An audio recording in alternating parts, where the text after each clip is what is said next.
je dis ces mots-là, fais attention, ou tu as froid, je vais te mettre un gilet. C'est une sorte de lignée, je vois presque le fil rouge et tous mes ancêtres qui parlent à travers moi en fait, et je lui transmets ça.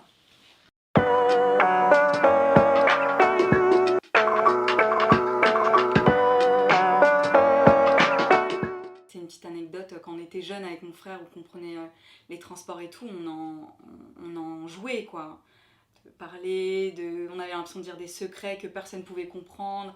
Et ça, c'était aussi précieux pour nous de pouvoir dire des choses que les gens comprennent pas et que c'était notre petit secret à nous, quoi. J'avais aucune gêne pour la parler, et puis c'était plutôt cool parce que ma mère nous faisait comprendre que c'était aussi un atout et que si on voulait parler de choses un peu en soum-soum dans la rue, bah, on pouvait parler en mandjak et personne n'allait comprendre. L'arabe, moi je l'utilise quand il y a certaines expressions qui ne suffisent pas en français. Tu vas avoir des subtilités en arabe, beaucoup de sarcasme.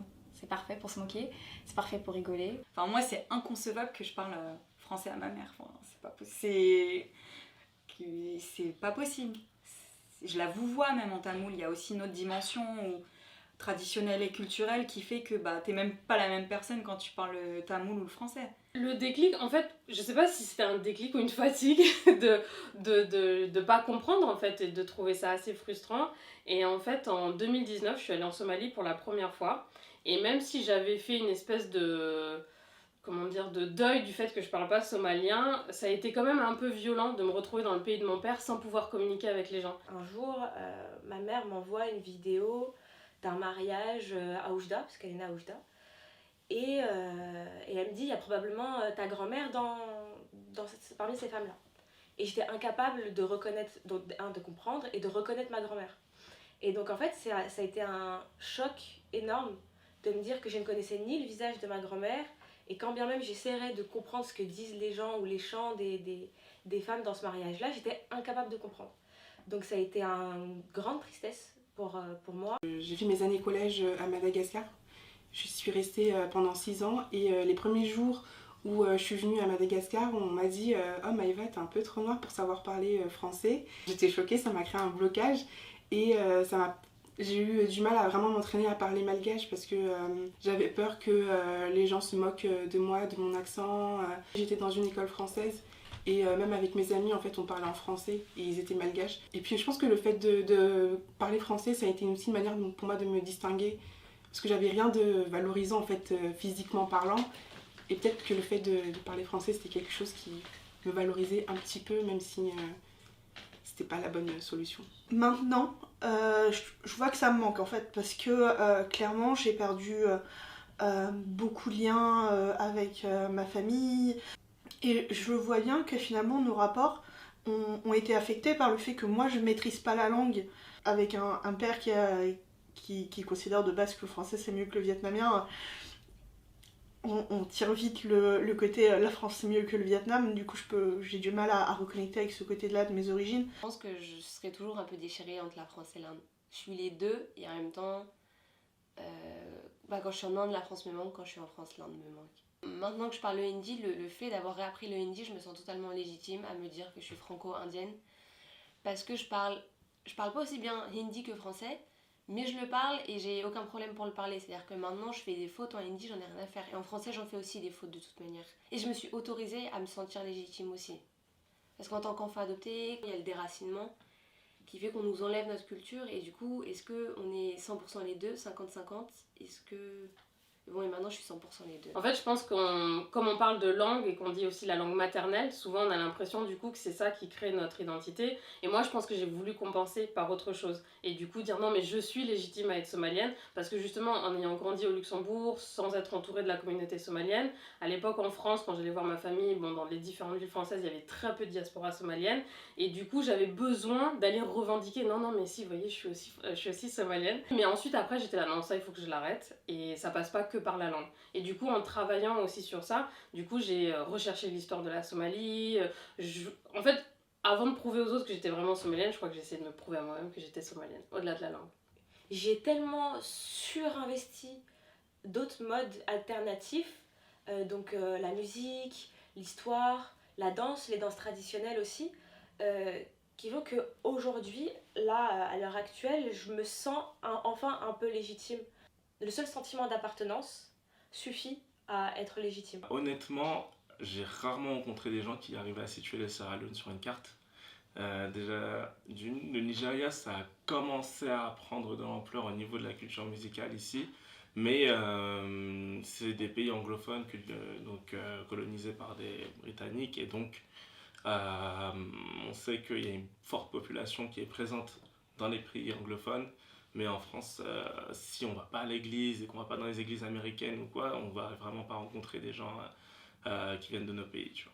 Je consomme énormément de productions, que ce soit des productions musicales, des productions événementielles, des différentes diasporas somaliennes. J'ai moi-même créé des événements avec des entrepreneurs somaliens et des entrepreneuses somaliennes à Londres. Je suis allée jusqu'aux États-Unis, je suis allée en Australie, donc j'avais vraiment ce besoin de reconnecter en fait avec quelque chose qui me manquait.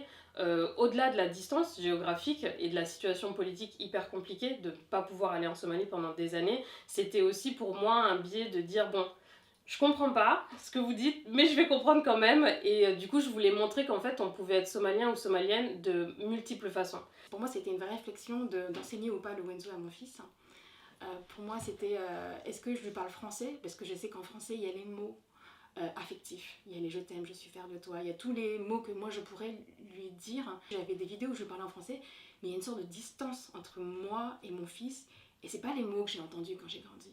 Quand j'ai commencé à lui parler Wenzone, ça a été difficile, ça a été un chemin de réappropriation. Et maintenant, je lui parle, on va dire, à 80-90% Wenzone. Et ça a un effet incroyable. Parce que les mots que je prononce, c'est les mots que mes parents, ma tante, ma grand-mère, ma mère prononçaient. Et j'ai l'impression qu'il y a une sorte d'héritage qui vit à travers moi. En fait, j'ai jamais entendu dire je t'aime en Wenzone. Jamais.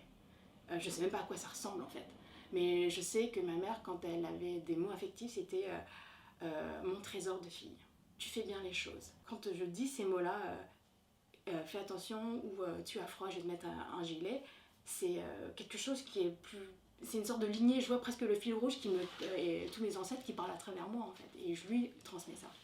Dans la parentalité positive, on va te dire, il faut narrer les émotions. Je me rends compte que j'ai pas les mots pour les émotions. Et c'est comme ça que je me rends compte que ma mère, elle n'a pas forcément les mots pour les émotions, et c'est comme ça que je le sais, au lieu de la blâmer de ne pas avoir pris en compte mes émotions. Nous, l'amour, c'est par les gestes, par la nourriture, et le français, c'est surtout par les mots, par les je suis fière de toi, je t'aime.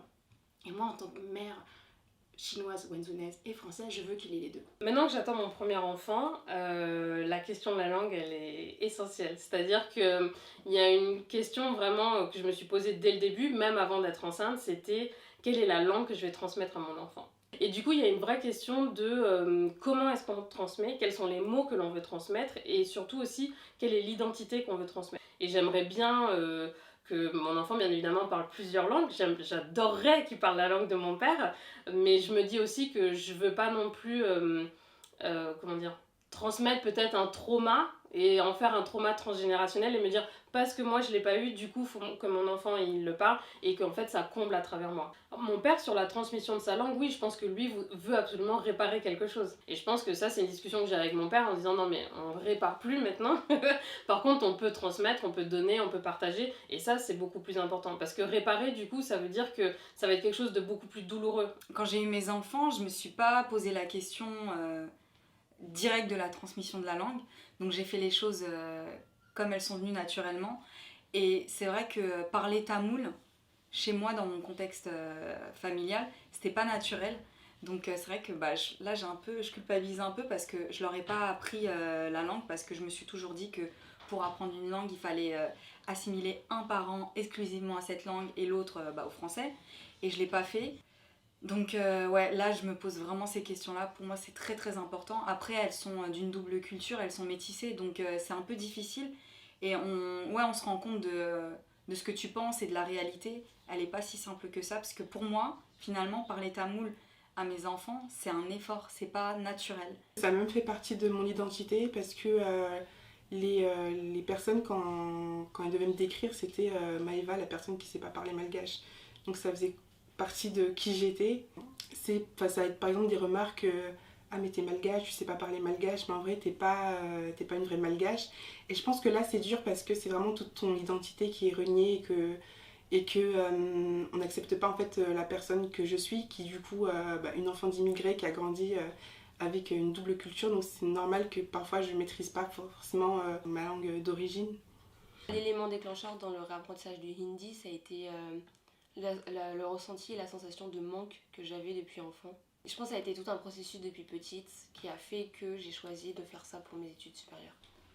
Ouais, je dirais que ça a changé mon rapport à ma culture et cette partie de mon identité, dans le sens où maintenant je peux comprendre et lire en fait des choses, et écouter aussi et comprendre des proverbes, des histoires, des contes, toute une partie de culture que j'avais pas du tout eue. Et j'ai l'impression en fait d'avoir juste commencé à ouvrir une fenêtre sur un monde qui est genre immense et super beau, mais avec aussi de la douleur, je pense, dans toute cette histoire, mais vraiment aussi quelque chose de fort. Me réapproprier mes origines, je sais pas trop quand est-ce que ça a vraiment commencé. Je dirais 2-3 ans. Je pense que c'est parce que j'ai creusé plus, j'ai essayé de me renseigner sur le racisme et l'antiracisme, et j'ai découvert à ce moment-là que en fait tous ces stéréotypes que je pensais positifs finalement nous enferment. Et c'est à ce moment-là que je me suis dit en fait toutes ces choses dont je m'enorgueillissais avant, finalement elles sont pas positives du tout, et mentalement elles m'ont affectée, et je me suis dit qu'à ce moment-là le moyen de guérir c'était aussi de reconnecter avec cette partie-là. Peut-être questionner pourquoi est-ce que la langue n'a pas été transmise. Mais pas comme si c'était un fardeau ou quelque chose de lourd, mais juste en fait d'être plus dans la compréhension. Parce que je trouve que le fait de pouvoir comprendre, en fait ça allège du coup, je sais pas, un manque, une souffrance, et on est plus à même d'être à l'aise et puis en paix avec soi-même et même avec sa communauté en fait. Il y a plein de ressources qui permettent à minima de connaître un peu mieux sa culture et puis aussi de connaître sa langue. Il y a des gens qui créent des jeux de société, des pages Instagram, des vidéos sur YouTube, il y a plein de trucs. Il faut aussi ne pas se mettre la pression, c'est pas demain que l'accent va être au top là comme au bled. Moi-même j'ai un gros accent français et je vis avec. Hein. C'est vrai qu'en France on a tendance à vouloir tout cacher, tout ce qui est différent il faut le cacher.